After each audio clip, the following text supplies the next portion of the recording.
Hey everyone, good evening, guys. Can you hear me?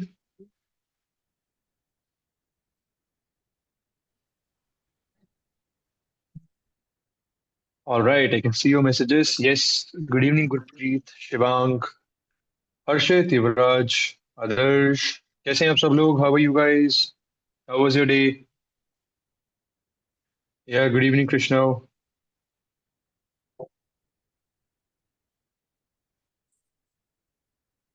Good evening, Gurpreet.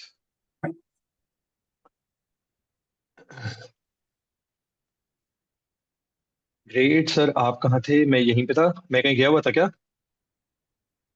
अच्छा, you might be thinking कि अभी पीछे हमने 2 दिन सेशंस क्यों नहीं करे? Is that what you thinking?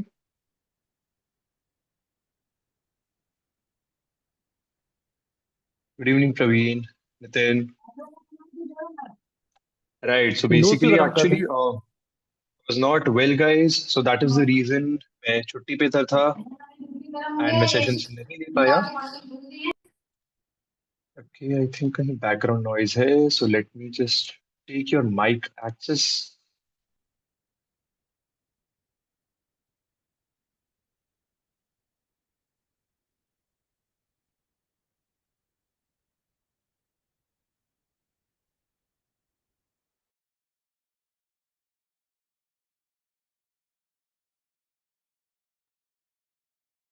All right.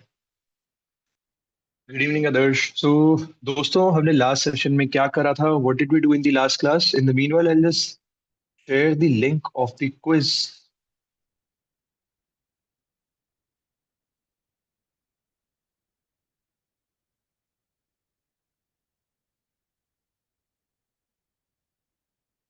Okay. तो दोस्तों, क्या आप लोगों को चैट बॉक्स में क्विज का लिंक मिल गया है या नहीं? दैट्स राइट, हम मेमोरी एलोकेशन के बारे में देख रहे थे. ओके. तो दोस्तों, मैंने आप लोगों के साथ चैट बॉक्स में लिंक शेयर करा है. एंड इसी के साथ साथ what I do, I just turn off my camera because internet थोड़ा सा फ्लक्चुएट कर रहा है. सो आई डोंट वांट कि हमारा सेशन जो है वो हैम्पर करे बिकॉज इंटरनेट इश्यूज की वजह से. So I be turning off my camera and let's just second, let's just open this quiz. Alright. तो दोस्तों, आप में से कितने लोग मेरी स्क्रीन देख पा रहे हैं? Give me a yes or no in the chat box quickly. And then हम आज के सेशन को कंटिन्यू करते हैं.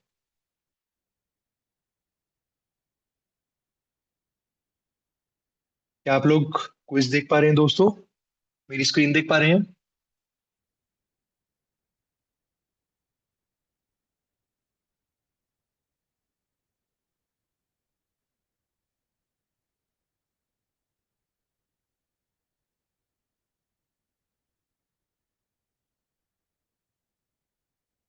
Guys, am I Audible?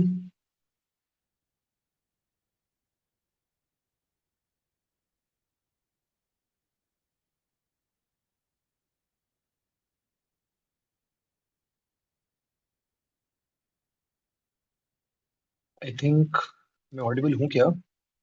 एक ही स्टूडेंट का मैसेज अभी यस आया है. गाइस, आप लोग मेरी स्क्रीन देख पा रहे हैं? यस और नो एक बार मुझे बता दीजिए ताकि मुझे पता चल जाए. All right, perfect. ठीक है. सो एक काम करते हैं दोस्तों, हम इसको साथ साथ करते हैं. आप लोग मुझे ये बताइए कि सबसे, इसको क्विज को हम साथ साथ करते हैं. So let me just quickly right my name here and मेरा ईमेल एड्रेस. ओके. सो हम चलते हैं पहले क्वेश्चन की तरफ. What is the difference between constant and a variable? बताइए दोस्तों, आप लोगों के हिसाब से इसका क्या आंसर? एक कांस्टेंट और एक वेरिएबल के बीच में क्या डिफरेंस होता है बताइए। ओके, आई थिंक आप लोग क्विज अटेम्प्ट करने चले गए थे। 5 out of 5, that's good. Srishti 4 out of 5, that's good. Yuvraj की 4 आउट ऑफ 5, परफेक्ट। बहुत अच्छे। So B, constant holds a fix value while a variable can change. बिल्कुल सही कहा। Next question, how do you correctly define a variable in C? एक variable को कैसे define किया जाता है सी प्रोग्राम के अंदर, बताइए दोस्तों, क्या आंसर है इसका? सेकंड क्वेश्चन को डिफाइन करें। Okay, so basically second question ये कह रहा है कि अगर आपको एक वेरिएबल अपने प्रोग्राम में बनाना है तो किस तरीके से बनाया जाए, या फिर अगर आप एक कोई इंफॉर्मेशन स्टोर करना चाहते हैं। देखिए, वेरिएबल बनाने का मतलब है कि आप इंफॉर्मेशन स्टोर करना चाहते हैं। सो जैसे कल हमने देखा था कि अगर आप एक इंफॉर्मेशन स्टोर करना चाहते हैं तो उसका तरीका क्या होता है, what is the rule for that? सबसे पहले हम क्या लिखते हैं, उस वेरिएबल का टाइप लिखते हैं कि वो इंटीजर है या नहीं, देन उसका नाम लिखते हैं, देन उसमें वैल्यू डालते हैं, which makes C as the correct answer. Why do we specify the type when declaring a variable in C? हम क्यों स्पेसिफाई करते हैं टाइप, ये भी हमने कल डिस्कस करा था। क्या रीजन है टाइप स्पेसिफाई करने का दोस्तों, बताइए।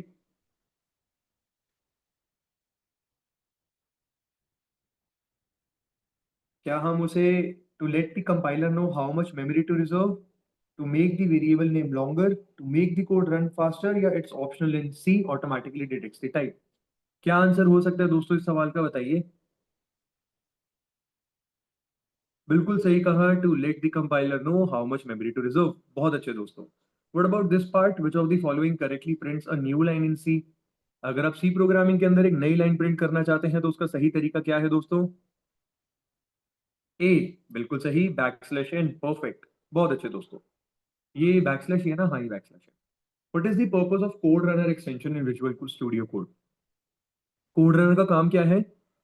To run C programs explicitly without using the terminal. बिल्कुल सही कहा।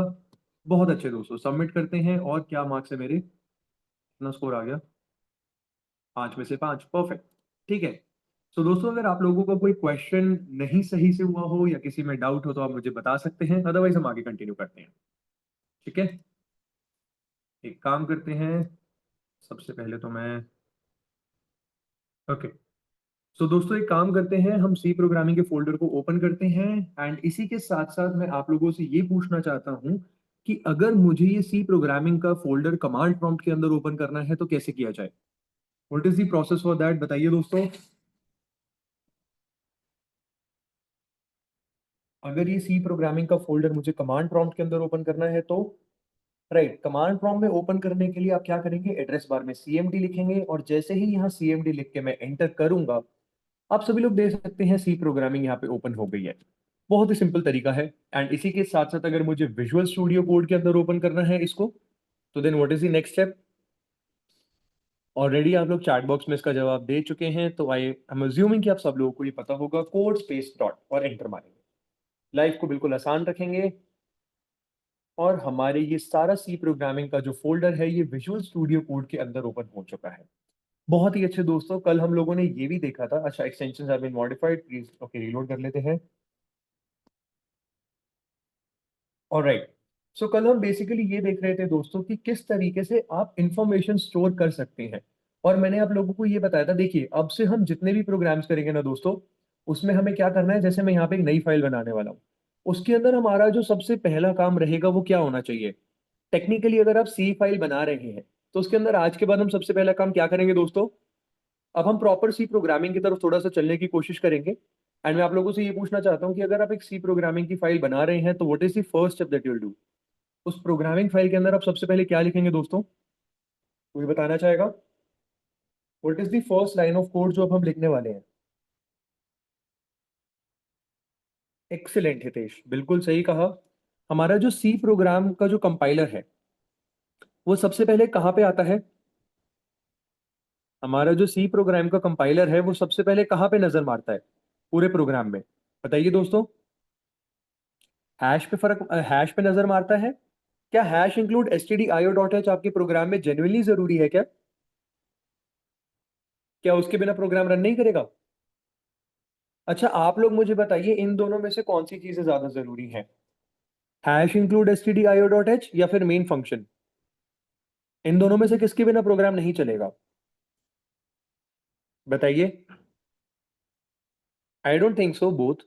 अभी जैसे ये वाला प्रोग्राम है, यहाँ पे मैं printf की लाइन अगर हटा दूं तो मुझे stdio.h की जरूरत है यहाँ पे कुछ? बताइए दोस्तों,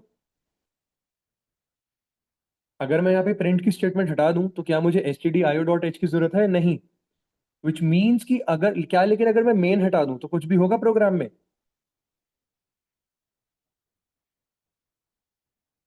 प्रैक्टिकली करके भी आप इसको देख सकते हो। फॉर एग्जाम्पल, अगर आपने ये चीज हटा दी और आपने stdio.h भी हटा दिया, तो अब इसको रन करके देख लो।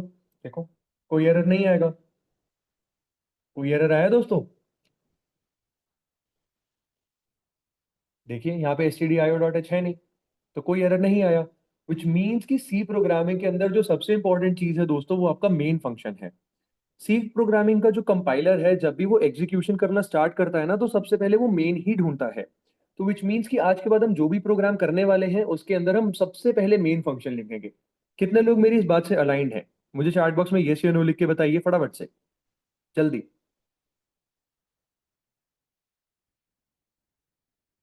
परफेक्ट। अब इसी के साथ साथ हमें क्या करना है दोस्तों, फंडामेंटल के अंदर एक नई फाइल बनानी है। सो मैं फंडामेंटल्स के फोल्डर पे क्लिक करूंगा और यहाँ पे एक न्यू फाइल क्रिएट करूंगा, जिसका नाम मैं रखूंगा variable variable variables dot C. आज हम ये देखने वाले हैं कि वेरिएबल्स जो है वो किस तरीके से बनाए जाते हैं। कल हमने थोड़ा सा इसके बारे में देख लिया था। वेरिएबल्स कैसे बनाए जाते हैं, उन्हें कैसे प्रिंट किया जाता है, कैसे इंफॉर्मेशन इनपुट ली जाती है।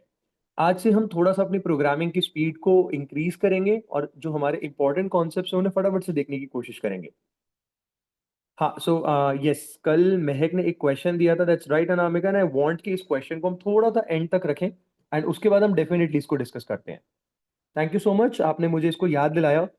इसको हम डेफिनेटली डिस्कस करेंगे, बट थोड़ा सा एंड में। ठीक है। अभी के लिए मुझे ये बताइए, मैंने सबसे पहले नई फाइल बनाई है वेरिएबल डॉट सी, और जैसा कि अभी मैंने डिस्कशन किया, सबसे पहले मैं इसमें क्या लिखूंगा? वेरिएबल डॉट सी फाइल मैंने बनाई है, सबसे पहले मैं इसमें क्या लिखूंगा? बताइए बताइए, क्या लिखेंगे सबसे पहले? हेडर फाइल लिखेंगे या फिर अभी जो मैंने कहा वो लिखेंगे? हेडर फाइल क्यों लिखेंगे? अभी तो बोला कि सबसे जरूरी मेन फंक्शन है। तो प्रोग्राम के अंदर जब भी आप आओगे, सबसे पहले मेन फंक्शन लिखोगे। तो क्या करना है, इंट मेन, और इसके बाद सिर्फ यहाँ पे रिटर्न 0। जो भी हमें प्रोग्रामिंग करनी है वो हम मेन के अंदर करेंगे। कितने लोगों को यहां तक बात समझ आई? बताइए दोस्तों।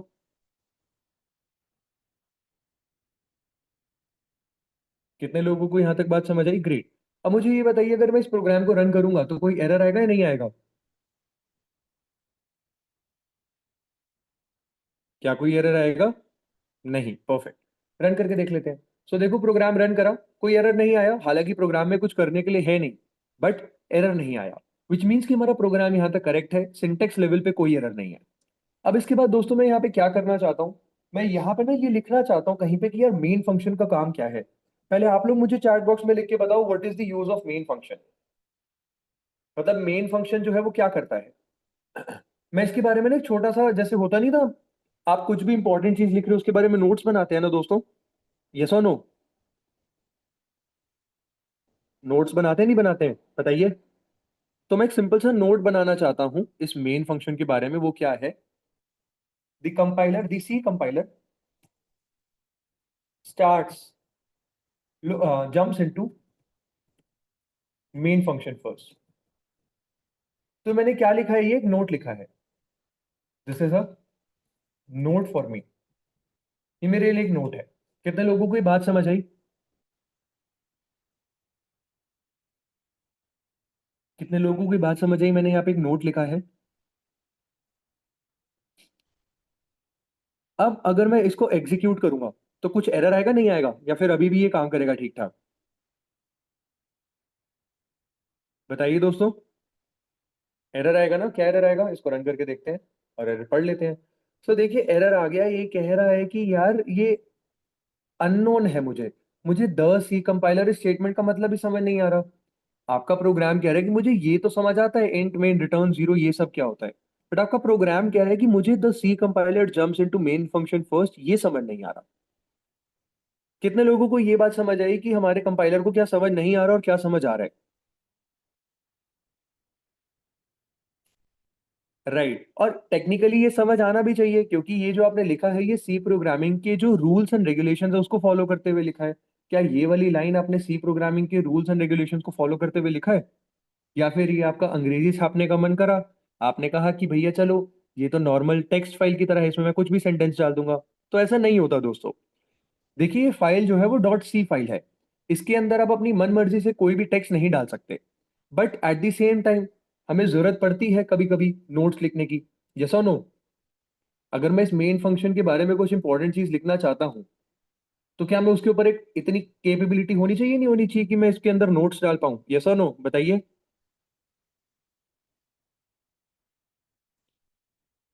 इतनी कैपेबिलिटी, इतना होना चाहिए ना, दैट्स राइट। तो यहाँ पे हम क्या करते हैं दोस्तों, हम इस लाइन के आगे दो एक्सक्लेमेशन मार्क लगा देते हैं। क्या करते हैं, सॉरी एक्सक्लेमेशन मार्क नहीं, दो फॉरवर्ड स्लैश लगा देते हैं। फॉरवर्ड स्लैश लगाने से क्या होता है, सी का कंपाइलर पता है क्या करता है दोस्तों, सी का कंपाइलर देखता है कि यार यहाँ पे दो फॉरवर्ड स्लैश लगे हुए हैं, अच्छा इसके बाद से लेकर एंड तक मुझे सब कुछ इग्नोर करना है। कितने लोगों को ये बात समझ आई? इसी को कहा जाता है, जो आप बहुत सारे लोग चैट में कमेंट्स कह रहे हैं ना, तो इसी को कमेंट्स कहा जाता है। कितने लोगों को ये बात समझ आई कि कमेंट्स क्या होते हैं? Comments is nothing but simple English statements जो आपके रेफरेंस के लिए लिखी जाती है। तो यहाँ पे हम थोड़ा सा लिखेंगे कमेंट्स के बारे में। आप लोग को क्या करना है, यहाँ पे कमेंट्स के बारे में नोट लिखें। कमेंट्स क्या होते हैं, कमेंट्स क्या होते हैं, और how to comment a statement in dot C file. कितने लोगों को कमेंट्स के बारे में बात समझ आई? जो मैंने अभी ये स्टेटमेंट बोली कि अगर आप डबल स्लैश लगा देते हैं तो उसके बाद की जो लाइन है उसे कंपाइलर इग्नोर करता है, एंड इसे कमेंट्स कहा जाता है। ये स्टेटमेंट को आपने कमेंट आउट कर दिया है। परफेक्ट। इसी के साथ साथ दोस्तों अब क्या करना है, आप लोग चाहें तो देखिए मैं इसका शॉर्टकट भी आपको बता सकता हूं। आप डबल स्लैश अपने आप से ना लगा के आप उस लाइन पे कंट्रोल स्लैश दबा दीजिए। आप उस लाइन पे आए, देखिए देखिए मैं यहाँ पे मेन फंक्शन पे हूं, मैं मेन, मेरा कर्सर कितने लोगों को दिख रहा है कि मेन की वर्ड के बीच में है, एम और ए के बीच में है। क्या आप देख पा रहे हैं दोस्तों? मेरा जो कर्सर है, जहां पे मेरा माउस है, वो एम और ए के बीच में है, सॉरी ए और आई के बीच में है। आपको यहाँ पे आके कंट्रोल और फॉरवर्ड स्लैश दबाना है, ये लाइन कमेंट हो जाएगी अपने आप। एंड दोबारा कंट्रोल फॉरवर्ड स्लैश दबाएंगे तो देखिए अनकमेंट हो जाएगी। ये शॉर्टकट होता है, और यही बहुत ही एक खूबसूरत या ब्यूटीफुल सी बात है विजुअल स्टूडियो कोड के बारे में। कितने लोगों को ये बात यहां तक समझ आई कि आप कैसे कंट्रोल फॉरवर्ड स्लैश से कमेंट कर सकते हैं?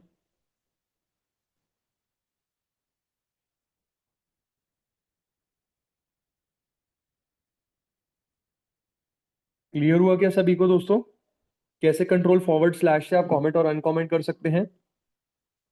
इसका ना बहुत बेनिफिट है। आप क्या कर सकते हैं, हम यहाँ पे मल्टीपल लाइंस लिख लीजिए और उसको आप एक साथ कमेंट कर सकते हैं। देखिए यहाँ पे आप लिख सकते हैं, my name is Gautam, I am 28 years old. और देखिए मल्टीपल लाइंस को मैं कमेंट कैसे करूंगा, इन दोनों को ऐसे आधा सिलेक्ट कर लूंगा और कंट्रोल फॉरवर्ड स्लैश दबाऊंगा। तो क्या दोनों लाइनें कमेंट हो गई या नहीं हो गई, यस और नो बताइए दोस्तों।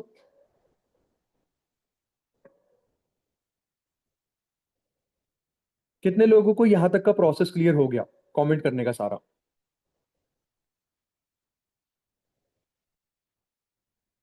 हो गया ना सबको क्लियर, परफेक्ट। तो एक काम करते हैं दोस्तों, यहां से हम आगे चलते हैं। मैंने यहाँ पे सिंपल लिखा है the C compiler jumps into the main function first. अब दोस्तों मैं यहाँ पे क्या करना चाहता हूँ, मैं यहाँ पे इंफॉर्मेशन स्टोर करना चाहता हूँ। मैं अपना नाम स्टोर करना चाहता हूँ, इनफैक्ट अपना नाम मैं बाद में स्टोर करूंगा। मैं सबसे पहले क्या करना चाहता हूँ, मैं अपनी सैलरी स्टोर करना चाहता हूँ, एंड इसी के साथ साथ अपने मार्क्स स्टोर करना चाहता हूँ, या फिर स्क्रैच सैट मैं अपनी एज स्टोर करना चाहता हूँ, अपना जेंडर स्टोर करना चाहता हूँ, और अपना परसेंटेज स्टोर करना चाहता हूँ कंप्यूटर के अंदर। तो कैसे किया जाए दोस्तों बताइए। सबसे पहले स्टोर करते हैं हम मेरी एज, या फिर आप लोगों की एक एज में आपकी एज, उसे स्टोर करके देखते हैं कि कैसे उसे प्रिंट कर सकते हैं। सो दोस्तों मुझे बताइए, अगर मैं एज स्टोर करना चाहता हूं तो कैसे करूंगा? सबसे पहले मैं क्या करूंगा, यहाँ पे देखो कमेंट डालूंगा, storing age, gender and marks in computers memory.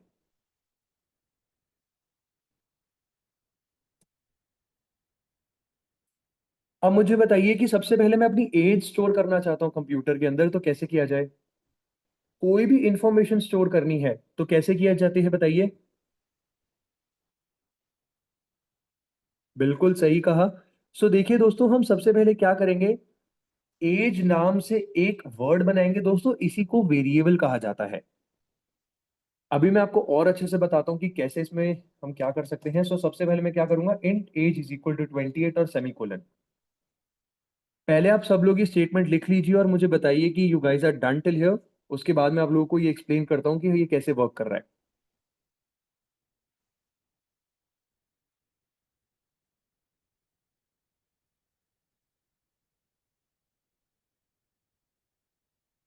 क्या आप लोग यहां तक कर चुके हैं दोस्तों?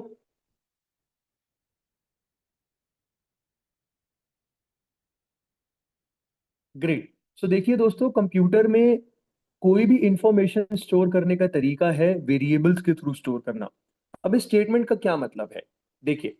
सबसे पहले हमने यहाँ पे क्या करा, हमने यहाँ पे स्टेटमेंट लिखी int age is equal to 28। इसका क्या मतलब है दोस्तों, कंप्यूटर की मेमोरी में, हमने कल देखा था कंप्यूटर की मेमोरी का स्ट्रक्चर क्या होता है दोस्तों। कैसा होता है कंप्यूटर की मेमोरी का स्ट्रक्चर, याद है क्या किसी को?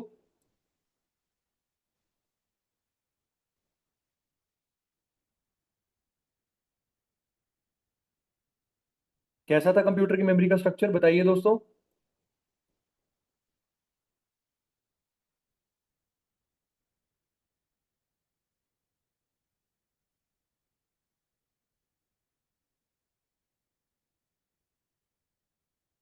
क्या कुछ ऐसा था या नहीं था? बॉक्सेस में, राइट। सो जैसे ही दोस्तों मैंने यहाँ पे लिखा int age is equal to 28, तो इसका मतलब पता क्या हुआ, इसका मतलब ये हुआ कि हम कंप्यूटर को ये बोलना चाह रहे हैं कि भाई तुम अपनी मेमोरी में ये 28 वैल्यू स्टोर कर दो। 28 वैल्यू कैसे स्टोर हो जाएगी, यहाँ पे वो कोई एक बॉक्स पकड़ेगा, जैसे समझो उसने सबसे ये वाला बॉक्स पकड़ा बीच वाला, यहाँ पे उसने 28 वैल्यू स्टोर कर दी और इसके ऊपर एक स्टिकर लगा दिया। स्टिकर का क्या नाम रखा, एज। एज नाम से एक वैल्यू स्टोर हो गई 28। कितने लोगों को ये बात समझ आई, जैसे ही आप ये स्टेटमेंट लिखते हो?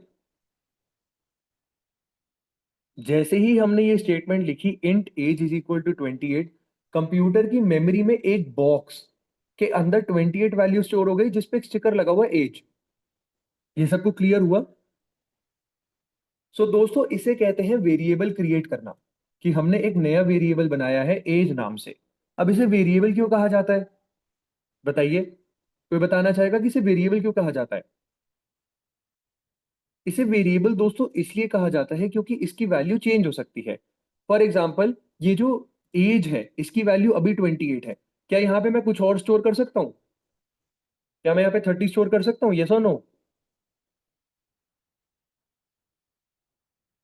यहाँ पे मैं 30 स्टोर कर सकता हूँ, राइट। विच मीन्स कि इसकी वैल्यू जो है वो चेंज हो सकती है। मैं कल को फ्यूचर में जाके क्या कर सकता हूँ, मैं यहाँ पे ये भी लिख सकता हूँ, देखो दोस्तों, age is equal to age plus 1। मैं ये भी लिख सकता हूँ। तो क्या मैंने एज अगर 28 है, तो एज को मैंने 1 से बढ़ा दिया, तो क्या एज चेंज हो गई या नहीं हो गई? रिप्लेस कर सकता हूं उसको, इंक्रीमेंट कर सकता हूँ, माइनस कर सकता हूँ, मल्टीप्लाई कर सकता हूँ, बहुत सारी चीजें कर सकता हूँ। इन शॉर्ट मैं उसको चेंज कर सकता हूँ। और अगर किसी चीज को आप चेंज कर सकते हैं टाइम के साथ, तो क्या वो वेरिएबल होती है, कांस्टेंट होती है, बताइए दोस्तों। वेरिएबल होती है ना, राइट। सो बेसिकली यहाँ पे हम क्या कर रहे हैं, कुछ नहीं कर रहे हैं, सिंपल एक इंफॉर्मेशन स्टोर कर रहे हैं एक वेरिएबल के अंदर या फिर एक बॉक्स के अंदर, आप इसको ऐसे समझ सकते हैं। कितने लोगों को इस स्टेटमेंट के अंदर कोई डाउट नहीं है? और आज के बाद अगर हम कंप्यूटर में कोई भी इंफॉर्मेशन स्टोर करेंगे, वो बिल्कुल इसी प्रोसेस को फॉलो करके स्टोर करेंगे, एक वेरिएबल बनाएंगे। उस वेरिएबल का नाम क्या है, एज। और उसके अंदर वैल्यू जाएगी 28। Variable is nothing but a box in computer memory. यहां पे आप लिख सकते हैं, variable is nothing but a box in computers memory, so that we can store store and change the existing information. यहां तक हमें सब क्लियर है दोस्तों, यस और नो, बताइए।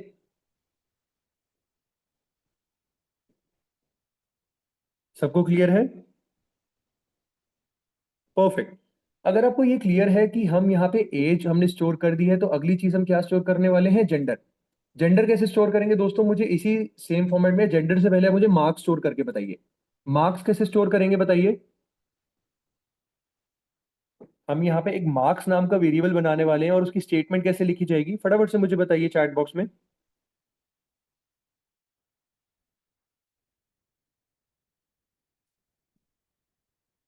That's right, marks is equal to, मेरे मार्क्स जो थे वो 65.4 थे। अब ये मार्क्स का टाइप क्या है? ये जो वैल्यू है इसका टाइप क्या है? क्या ये इंटीजर है या फिर फ्लोट है या करेक्टर है? बताइए। राइट। सो देखिए, मार्क्स जो है वो हम फ्लोट में करेंगे, क्योंकि मार्क्स पॉइंट में भी हो सकते हैं। तो मैंने यहाँ पे क्या किया, फ्लोट के नाम से एक वेरिएबल बनाया, मतलब मार्क्स के नाम से एक वेरिएबल बनाया, उसके अंदर 65.4 वैल्यू डाली, और उसका टाइप मैंने फ्लोट रखा है कि मैं फ्लोट टाइप का एक वेरिएबल बनाना चाहता हूं। तो जैसे ही आप ये स्टेटमेंट लिखेंगे दोस्तों, क्या होगा, यहाँ पे एक और बक्सा बन जाएगा मार्क्स के नाम से, और उसके अंदर वैल्यू आ जाएगी 65.4। कितने लोगों को ये बात यहां तक समझ आई? क्लियर हुआ? अब इसी के साथ साथ दोस्तों मैं यहाँ पे क्या करने वाला हूँ, जेंडर भी स्टोर करना चाहता हूँ। तो क्या मैंने आपको ये बताया है कि एक स्ट्रिंग को कैसे स्टोर किया जाता है? अभी तक मैंने आपको ये बताया है कि स्ट्रिंग को कैसे स्टोर किया जाता है?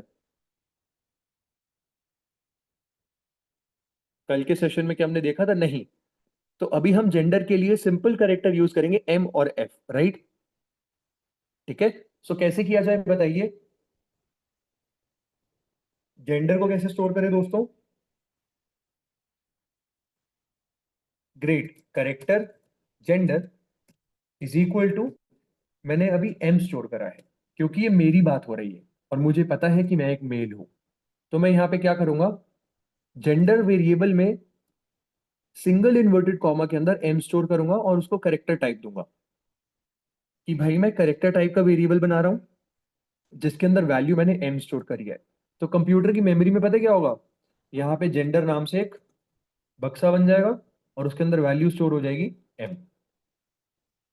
तो दोस्तों सी प्रोग्रामिंग का एक और रूल भी है, वो क्या, कि जब भी आप करेक्टर स्टोर कर रहे हैं तो उसे सिंगल इन्वर्टेड कॉमा के अंदर स्टोर करना है।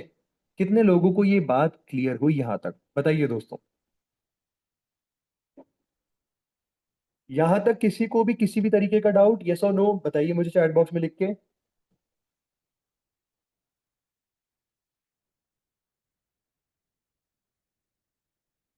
बहुत अच्छे। तो दोस्तों अभी तक हमने क्या देखा है, अब मैं क्या करना चाहता हूँ, ये तीनों जो है ना वो स्टोर हो गए हैं उसके अंदर। अभी मैं इस प्रोग्राम को रन करूंगा ना जैसे ही, तो क्या होगा, कंप्यूटर की मेमोरी के अंदर ये तीनों चीजें स्टोर हो जाएंगी। मुझे अगर मौका मिला ना, मैं आपको थोड़ा ये भी दिखाने की कोशिश करूंगा कि जब भी आप प्रोग्राम को रन करते हो, ये वेरिएबल्स कहाँ पे और कैसे स्टोर होते हैं। बट अभी के लिए मैं क्या करूंगा, अब मुझे इन वेरिएबल्स की वैल्यू प्रिंट करनी है, प्रिंटिंग दीज वेरिएबल्स, या फिर printing the values stored inside these variables. तो दोस्तों कैसे प्रिंट किया जाए? मैं एज की वैल्यू प्रिंट करना चाहता हूं। एज वेरिएबल के अंदर जो भी मैंने स्टोर करा हुआ है उसे प्रिंट करना चाहता हूं। तो वह कैसे करेंगे? Sir why are we not using decimal? So बाजी यहाँ पे आप देखो, फ्लोट मार्क्स में हमने डेसिमल यूज करा है। 65.4 is a decimal number, right? या फिर मैं आपका क्वेश्चन सही से नहीं समझ पा रहा हूँ? आप एक बार क्वेश्चन अपना रीफ्रेम करो, या फिर I, is this what you are asking, या फिर आप कुछ और पूछना चाह रहे हो? सो दोस्तों मुझे ये बताइए कि अगर मैं एज की वैल्यू प्रिंट करना चाहता हूं, या फिर इनफैक्ट ये छोड़ो, मैं ये स्टेटमेंट प्रिंट करना चाहता हूं, माई एज इज, तो मैं कैसे प्रिंट करूंगा दोस्तों माई एज इज वाली स्टेटमेंट? हमने अभी तक ये देखा था हमारे मैसेज प्रिंट डॉट सी वाले ट्यूटोरियल में कि हम कोई भी स्टेटमेंट कैसे प्रिंट करते हैं। तो दोस्तों सबसे पहले उसके लिए प्रिंट एफ लिखेंगे, तो यहाँ पे प्रिंट एफ लिख दिया। और यहाँ पे क्या लिखेंगे स्टेटमेंट में बताइए? स्टेटमेंट में क्या लिखेंगे? माई एज इज, बस इतना लिखेंगे। और इसी के साथ साथ क्या प्रिंट एफ काम करेगा अभी, यस और नो? क्या प्रिंट एफ काम करेगा? अगर मैं इसको रन करूं तो क्या प्रिंट हो जाएगा, ये एरर आएगा? देखो क्या एरर दे रहा है, implicit declaration of function print F, कह रहा है इंक्लूड करो ये, और इसके पहले सेमीकोलन भी लगाओ। सेमीकोलन भी लगा देते हैं और इसको इंक्लूड भी कर लेते हैं, तो सबसे ऊपर इंक्लूड कर लेते हैं। अब मैं यहाँ पे लिख रहा हूँ, देखो कमेंट डाल रहा हूँ मैं, including the stdio header file. तो देखिए दोस्तों, कमेंट डालना ना अच्छी प्रैक्टिस है, उससे पता चलता है कि उस लाइन के नीचे आप क्या करने वाले हैं। Hash include stdio.h।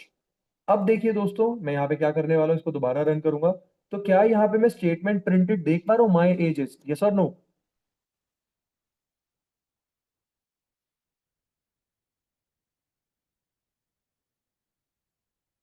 क्या यहाँ पे आप लोग स्टेटमेंट देख पा रहे हैं, माई एज इज? ये स्टेटमेंट प्रिंट हो गई है। अब इसी के साथ साथ मैं एक स्टेटमेंट और प्रिंट करना चाहता हूँ, प्रिंट एफ। अभी सिर्फ मैं स्टेटमेंट प्रिंट कर रहा हूँ दोस्तों, जितना हमने लास्ट क्लास में सीखा था, और कुछ नहीं कर रहा। My age, my gender is, और इसी के साथ साथ मैं एक और चीज करना चाह रहा हूँ, print f my marks are, ऐसे। ठीक है। और इसके बाद मैं क्या चाहता हूँ कि एक नई लाइन और प्रिंट हो जाए। तो यहाँ पे ना मैं प्रिंट करके नई लाइन और लगा रहा हूँ, बैकस्लैश n। ठीक है, ताकि एक न्यू लाइन भी आ जाए। ये सब न्यू लाइन में आएगा। माय, देखो अगर मैं न्यू लाइन नहीं लगाऊंगा ना, देखो जैसे मैंने इसको कोड को कमेंट आउट कर दिया, अगर मैंने इस लाइन को कमेंट आउट कर दिया, तो क्या ये आपकी कोड का एक्टिव पार्ट है या नहीं? बताइए दोस्तों, यस और नो? ये बात काफी इंपॉर्टेंट चीज है। अगर मैंने यहाँ पे स्टेटमेंट को कमेंट आउट कर दिया, तो क्या ये आपके कोड का एक्टिव पार्ट है? नहीं।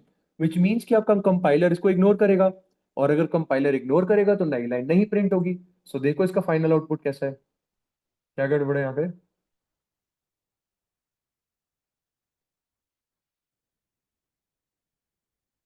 माई age is, my gender is, my marks are.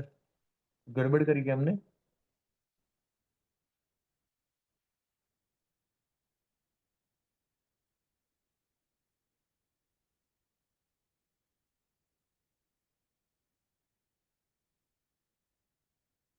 कहीं पे कुछ मिसिंग है क्या? कोई एरर है क्या दोस्तों, देख के बताओ। फॉर्मेट स्पेसिफायर तो अभी मैं लगाना ही नहीं चाह रहा। मैं तो सिंपल एक स्टेटमेंट प्रिंट करना चाह रहा हूँ, माई एजेस।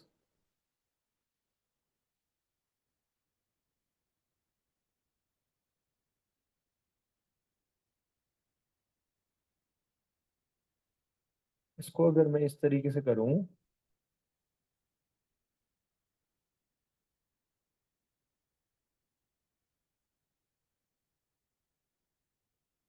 आई थिंक स्पेस को लेकर कुछ था। एक बार ये चेक करना पड़ेगा, चलो मैं चेक करके आपको बताता हूँ। सो दोस्तों, बट अभी देखो, क्या ये तीनों स्टेटमेंट प्रिंट हो गई है, my age is, my gender is, my marks are? और क्या ये अलग अलग लाइन में है या एक एक लाइन में है?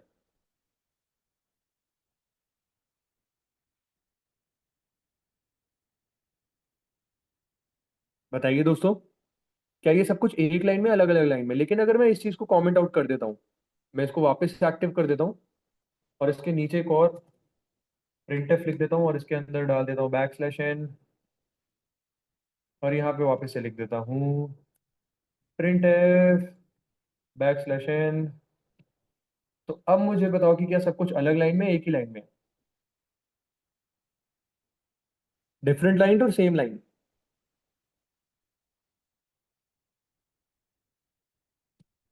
Different line, that's right. So दोस्तों, अब हमने यहाँ पे ये सीख लिया है कि आप स्टेटमेंट कैसे प्रिंट कर रहे हैं, जो कि हम ऑलरेडी सीख चुके हैं।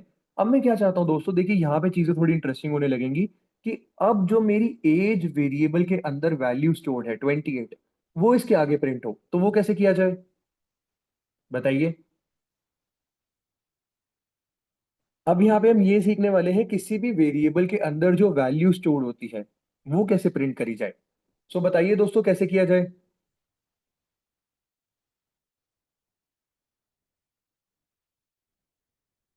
किसी को कोई आइडिया है क्या, कैसे करते हैं? सो देखो, सी प्रोग्रामिंग का बिल्कुल सही कहा। स्कैनफ का खैर अभी कोई लेना देना नहीं है, बिकॉज आप प्रिंट कर रहे हैं, अभी आप इनपुट नहीं ले रहे हैं। तो स्कैनफ का भी कोई काम नहीं है। मैं सिर्फ प्रिंट करना चाह रहा हूँ दोस्तों। आदर्श, बिल्कुल सही कहा आपने। सो यहाँ पे हम क्या करेंगे दोस्तों, देखिए, माई एज इज, मैं इसके आगे चाहता हूँ, इसके आगे इस एज वेरिएबल की वैल्यू प्रिंट हो, जो 28 है। तो मैं क्या करूंगा, इसके बाद ध्यान से देखिए दोस्तों, मैं क्या करने वाला हूं, मैं यहाँ पे जो डबल इन्वर्टेड कॉमा है, इसके बाद कॉमा लगा के उस वेरिएबल का नाम लिखने वाला हूं। तो ये आएगा माई एज इज, और इस वेरिएबल के अंदर जो वैल्यू स्टोर्ड है, इस वेरिएबल के अंदर वैल्यू कितनी स्टोर्ड है दोस्तों?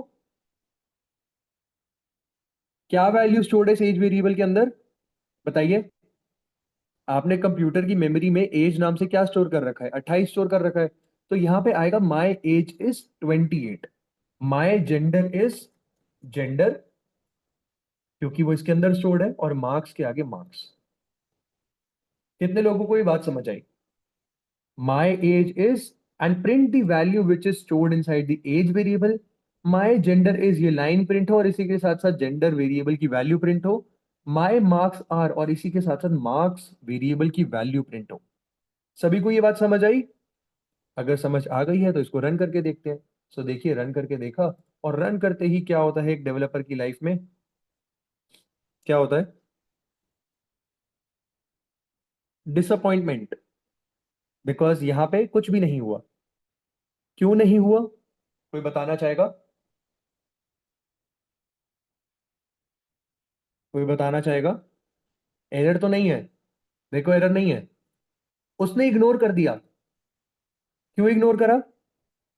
हाँ, सो अब यहाँ पे सवाल आता है दोस्तों, किसी ने कभी ये सोचा है कि यार ये जब प्रिंट करना है तो ये इस फंक्शन का नाम प्रिंट क्यों नहीं है, प्रिंट एफ क्यों है? एक एफ क्यों लगा रखा है एक्स्ट्रा? अगर कोई चीजें प्रिंट करनी है तो फंक्शन का नाम प्रिंट होना चाहिए था ना?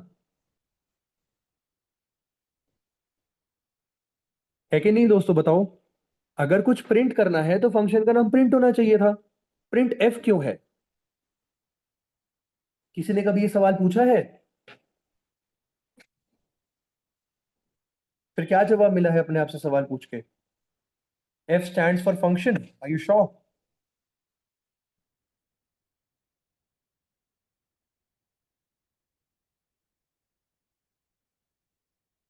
हाँ, so F doesn't stand for function. So दोस्तों देखिए क्या होता है, सी प्रोग्रामिंग जो है वो बहुत ही ज्यादा डिटेल ओरिएंटेड लैंग्वेज है। मतलब आप ध्यान से देखो कि अगर आपको एज के अंदर 28 स्टोर करना है तो आपको इंट लगाना पड़ता है। मार्क्स के अंदर एक वैल्यू स्टोर करनी पड़ती है जो फ्लोट है, तो आपको बताना पड़ता है कि भाई मैं फ्लोट टाइप का डेटा यूज कर रहा हूँ। करेक्टर स्टोर करना पड़ता है तो उसको बताना पड़ता है एक्सप्लिसिटली मैं करेक्टर टाइप का डेटा यूज कर रहा हूँ। जैसे स्टोर करते हुए बताना पड़ता है, उसी तरीके से जिस तरीके की वैल्यू आप प्रिंट कर रहे हो उसका फॉर्मेट भी बताना पड़ता है। प्रिंट एफ का मतलब है, एफ स्टैंड्स फॉर फॉर्मेट, कि आपको इसको फॉर्मेट बताना पड़ेगा, किस फॉर्मेट का डेटा आप प्रिंट कर रहे हो। एज जो है वो कौन से टाइप का वेरिएबल है दोस्तों? एज के अंदर किस तरीके की वैल्यू स्टोर्ड है? क्या वो इंटीजर है, करेक्टर है, या फ्लोट है? बताइए दोस्तों। एज वेरिएबल के अंदर कौन से तरीके की इंफॉर्मेशन स्टोर्ड है? इंटीजर है। तो अब क्या होगा, आपको इसको बताना पड़ता है कि भाई मैं एक इंटीजर वैल्यू प्रिंट करना चाहता हूं और उसके लिए परसेंटेज डी लगता है। इंटीजर का जो फॉर्मेट है दैट इज परसेंट डी। अब यहां पे आएगा माई एज इज, और यहां पर एज की वैल्यू, इसके लिए हमने परसेंटेज डी लगाया है। कितने लोगों को ये बात समझ आई दोस्तों? बताइए।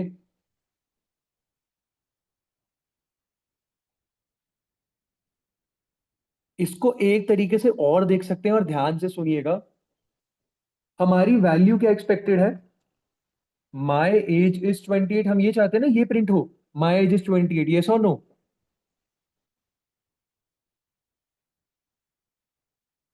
कितने लोगों को ये बात समझ आई जो मैं कहने की कोशिश कर रहा हूं? हम ये स्टेटमेंट प्रिंट करना चाहते हैं ना, माई एज इज 28। अब मुझे बताइए कि इस पूरी स्टेटमेंट में कौन सी वैल्यू एक वेरिएबल से आनी है? माई एज इज 28, इसमें से कौन सी वैल्यू एक वेरिएबल से आनी है? बताइए दोस्तों। 28 वेरिएबल से आना है ना? तो जो चीज वेरिएबल से आनी है उसकी जगह आप क्या करेंगे? परसेंटेज डी लगा देंगे इंटीजर्स के केस में। तो उसकी जो वैल्यू है वेरिएबल की वो वहां परसेंटेज डी की जगह रिप्लेस हो जाएगी। इसी तरीके से माई जेंडर इज, करेक्टर्स के लिए लगता है परसेंटेज सी, और फ्लोट के लिए लगता है परसेंटेज एफ। कितने लोगों को ये बात समझ आई? बताइए दोस्तों।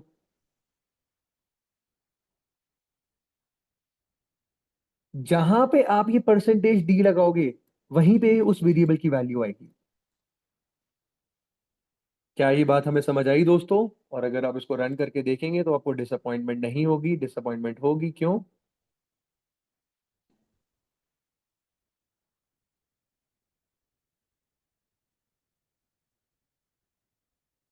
क्या गड़बड़ करी है मैंने यहाँ पे? एरर एक्सपेक्टेड आइडेंटिफायर और this before percentage F. Percentage F से पहले कोई आइडेंटिफायर? क्या गड़बड़ करी है मैंने दोस्तों? देख के बताइए इसको जरा, मैं इसको चेक करता हूँ।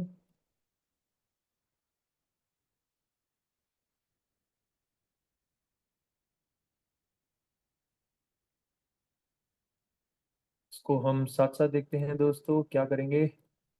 फटाफट से आज के एआई टूल्स के जमाने में हम चैट जीपीटी पे जाएंगे, उसको बोलेंगे देखो आप लोगों के क्वेश्चन मेरे पास भी आते हैं कि सर इसका क्या आंसर है, क्या डाउट है, तो देखो मैं कैसे ढूंढता हूँ।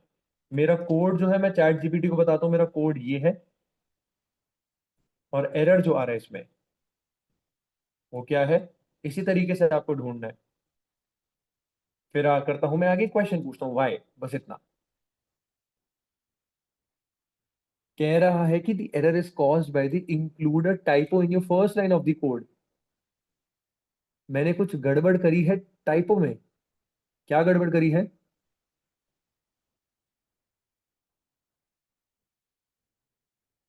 ये तो दोनों सेम लग रहे हैं यार मेरे को।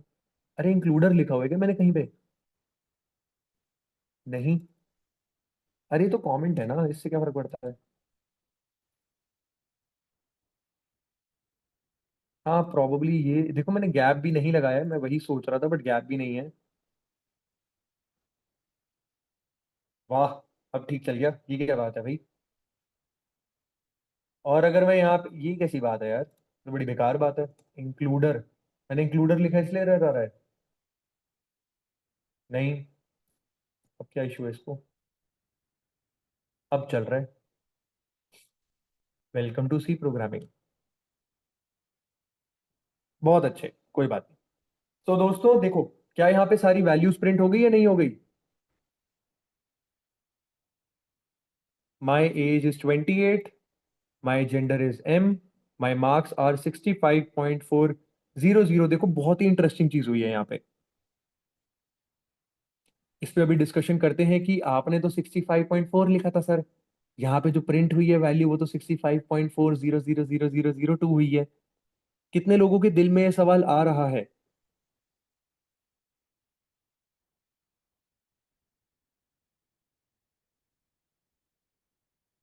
बहुत बढ़िया। इससे पहले हम इस सवाल को डिस्कस करें, क्या आप लोगों को ये समझ आया है कि ये काम कैसे कर रही है statements? My age is percentage D, my gender is percent C और जेंडर की value, my marks are percentage F और मार्क्स की वैल्यू, राइट। अब दोस्तों देखिए, इंटरेस्टिंग चीज पता है क्या है, कि आप ये परसेंटेज डी जहां लगाएंगे ना, वहां पे वेरिएबल की वैल्यू आएगी। हाँ, उस चीज पे भी बिल्कुल डिस्कस करते हैं हम। That's right.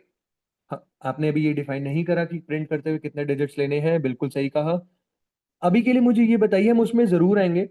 अभी के लिए आप मुझे ये बताइए कि ये चीज आप लोगों को क्लियर हुई कि जहां पे मैं ये परसेंटेज डी, परसेंटेज सी और परसेंटेज एफ लगाऊंगा वहां पे वैल्यू प्रिंट होगी? Yes or no? सो देखिए दोस्तों, अगर मैं परसेंटेज सी को हटा देता हूं, कंट्रोल एक्स कर देता हूं, और मैं जेंडर से पहले लगाता हूं यहां पे, तो जहां पे परसेंटेज सी है वहां पे वेरिएबल की वैल्यू आएगी, उस जगह पे जेंडर की वैल्यू आएगी। अब आएगा माय, ये जेंडर की वैल्यू, जेंडर इज, देखिए इसको वापस रन करके देखते हैं। सो क्या आप देख पा रहे हैं, my M gender is?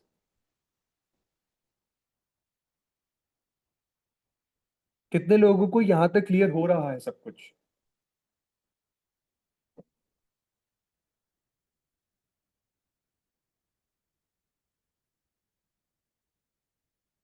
Perfect.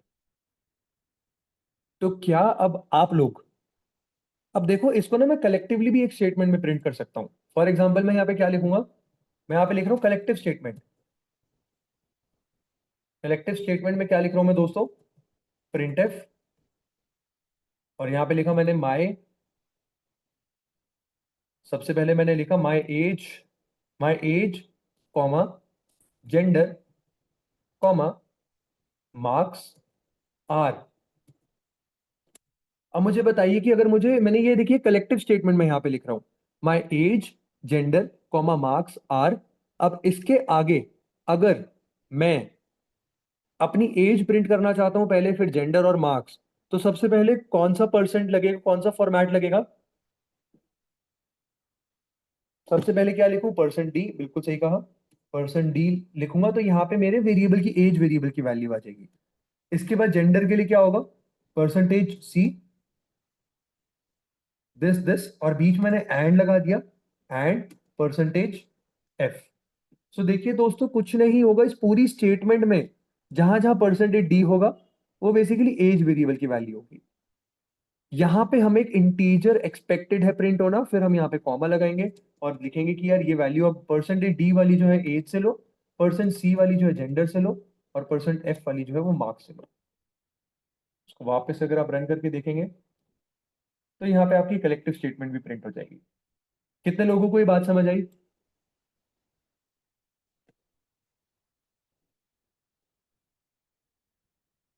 कुछ नहीं किया दोस्तों, हमने सिर्फ ये इस पूरी स्टेटमेंट पे आप ध्यान दो और कहीं पे ध्यान मत दो। My age gender marks are percent D percent C percent F and percent F.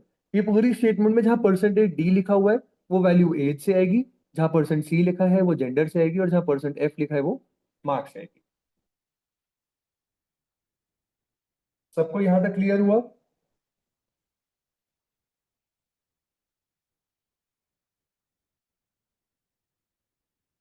Perfect. सो अब मुझे अब ये बताइए कि अगर हम इंटीजर्स की बात कर रहे हैं तो फॉर्मेट क्या होगा for integers? What is the format specifier?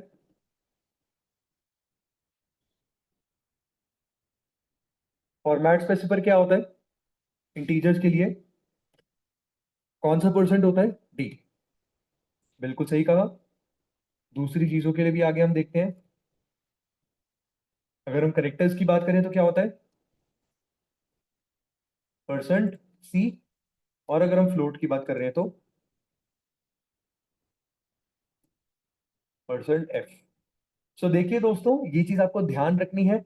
अब इसमें भी इंटीजर्स में भी अलग अलग तरीके की चीजें होती हैं, अनसाइंड इंटीजर्स, साइंड इंटीजर्स, ये सारी चीजें होती है जो हम धीरे धीरे आगे देखते रहेंगे जैसे हमें जरूरत पड़ती रहेगी।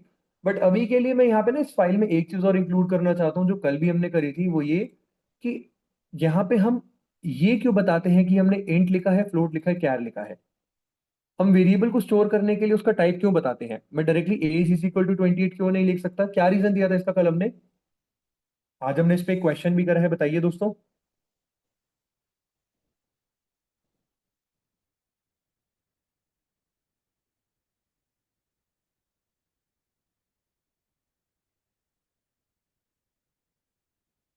सो बेसिकली मैं यहाँ पे ये प्रिंट करना चाहता हूं दोस्तों कि इन वेरिएबल्स ने साइज कितना लिया है।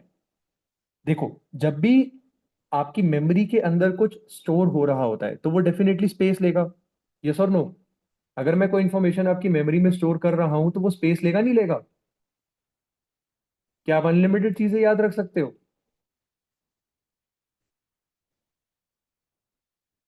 नहीं ना? क्या आप अनलिमिटेड चीजें याद रख सकते हो दोस्तों?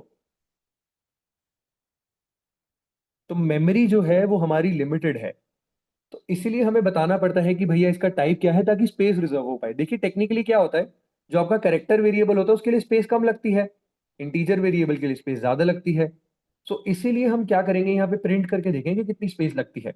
और अगर आप स्पेस देखना चाहते हो तो इसके लिए एक फंक्शन यूज होता है साइज ऑफ, जो हमने कल डिस्कस करा था बट मैंने आपको उसको ढंग से बताया नहीं। सो जैसे प्रिंटफ फंक्शन क्यों यूज होता है दोस्तों, बताइए? प्रिंटफ फंक्शन क्यों यूज होता है?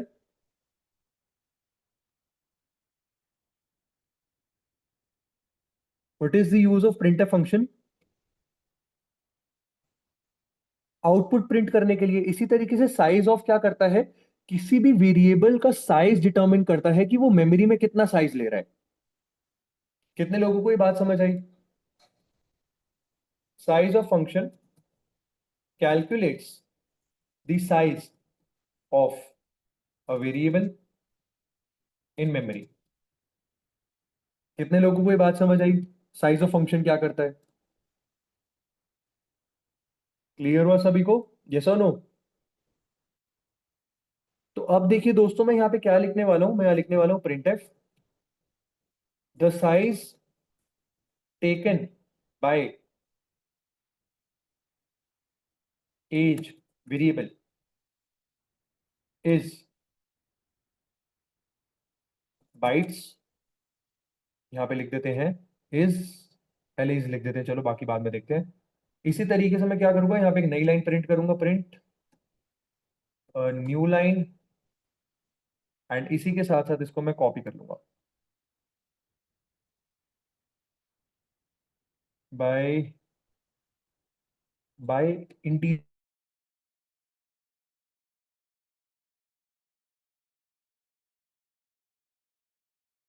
तो दोस्तों मुझे ये बताइए कि अब मैं ये वैल्यूज कैसे प्रिंट करूं। मैंने क्या कहा अभी, कौन सा फंक्शन यूज होता है डिटरमाइन करने के लिए कि एक वेरिएबल कितना साइज लेगा मेमोरी में। क्या है उस फंक्शन का नाम, बताइए दोस्तों।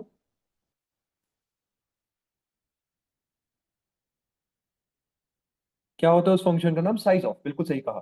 तो साइज ऑफ लिखूंगा मैं यहाँ पे, और ब्रैकेट में कौन से वेरिएबल का साइज मैं चेक करना चाह रहा हूं दोस्तों। जैसे प्रिंट की ब्रैकेट के अंदर हम ये लिखते हैं कौन सा स्टेटमेंट आप प्रिंट करना चाह रहे हो, उसी तरीके से साइज ऑफ फंक्शन की ब्रैकेट में हम वो वेरिएबल का नाम लिखेंगे जिसका साइज हम डिटरमिन करना चाह रहे हैं। तो कौन से वेरिएबल का साइज मैं डिटरमिन करना चाह रहा हूं मेमोरी में दोस्तों, एज का। तो साइज ऑफ एज लिखेंगे, यहाँ पे लिखेंगे साइज ऑफ जेंडर, क्योंकि वो एक करेक्टर वेरिएबल है, और यहाँ पे लिखेंगे साइज ऑफ मार्क्स। कितने लोगों को ये बात समझ आई, कितने लोगों को ये स्टेटमेंट समझ आई दोस्तों। बहुत इंपॉर्टेंट है ये सारी बेसिक चीजें। Very good. सो अब मुझे बस ये बताइए कि ये जो वेरिएबल है इसकी जो वैल्यू होगी, उसके लिए यहाँ पे फॉर्मेट क्या लगाऊं। क्या यहाँ पे वैल्यू प्रिंट होगी, यस और नो, बताइए। The size taken bye integer variable is, क्या उसके बाद वैल्यू प्रिंट होगी, बताओ। नहीं होगी ना, क्यों नहीं होगी,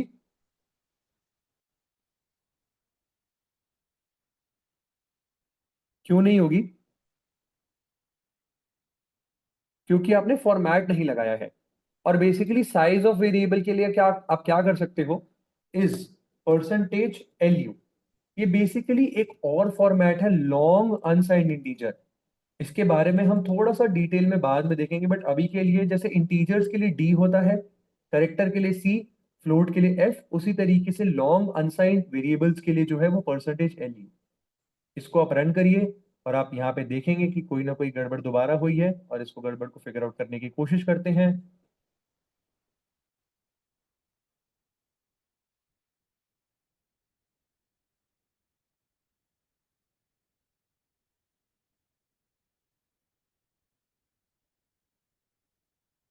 तो देखो दोस्तों, यहाँ पे हमने इसको रन करा, तो देखो कितना आया। अच्छा, इसका यूनिट होता है बाइट्स, ये चीज और याद रखिएगा, बाइट्स।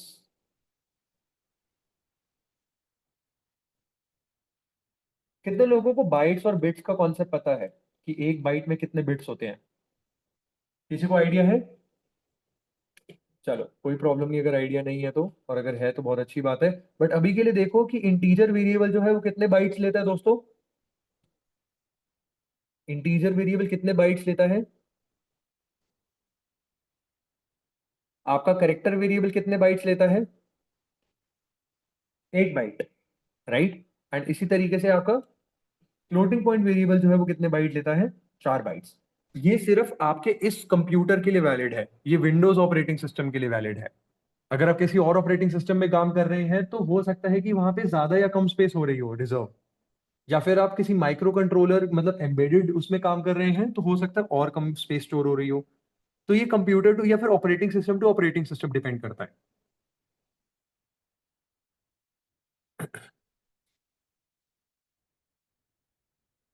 बाजी कह रहे हैं सेम फॉर मैक, ठीक है, मैक के लिए आई एम श्योर कि सेम रहता होगा।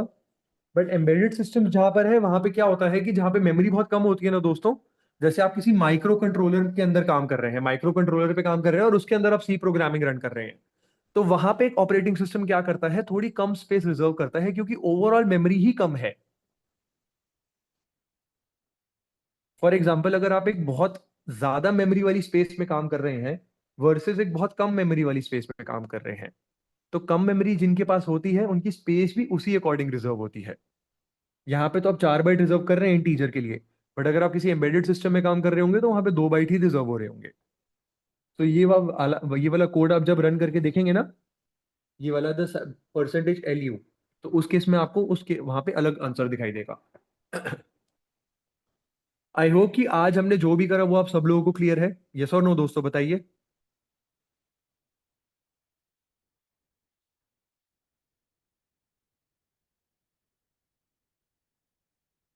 परफेक्ट। सो दोस्तों देखिए, आपके लिए 2 होमवर्क है।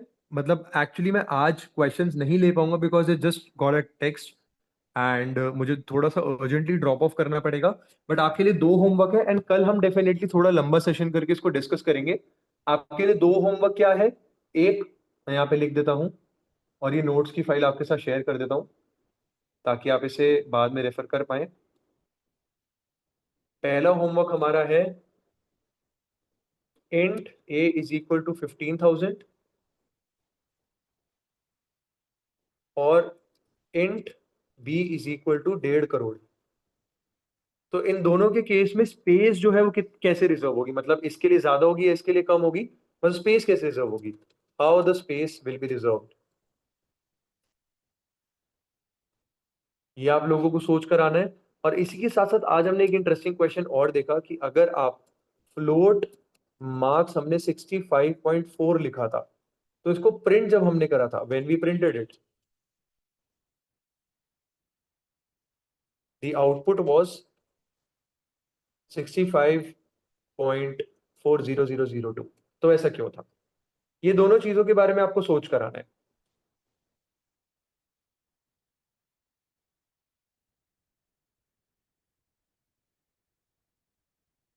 ये एज अ होमवर्क मैंने चैट बॉक्स में शेयर कर दिया है, तो आपको इन दोनों चीजों के बारे में सोच कर आना है। I would have love to.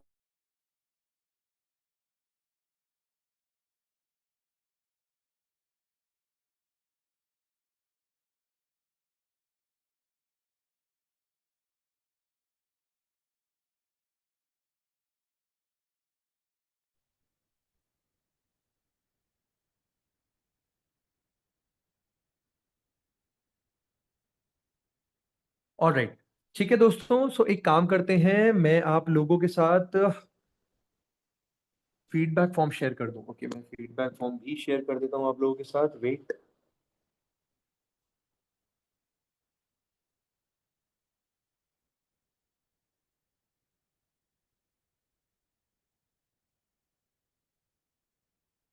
Feedback form ये रहा। सो दोस्तों, मैंने आपके साथ चैट बॉक्स में फीडबैक फॉर्म भी शेयर कर दिया है। आप लोग इसे फिल आउट कर सकते हैं एंड अगर कोई भी इशू रहता है तो आप डायरेक्टली मेरे साथ कनेक्ट कर सकते हैं। इसी के साथ साथ I have to end this session today थोड़ा अर्जेंटली। मिलते हैं अगले सेशन में, दैट इज कल। See you guys, good night, bye, see you tomorrow.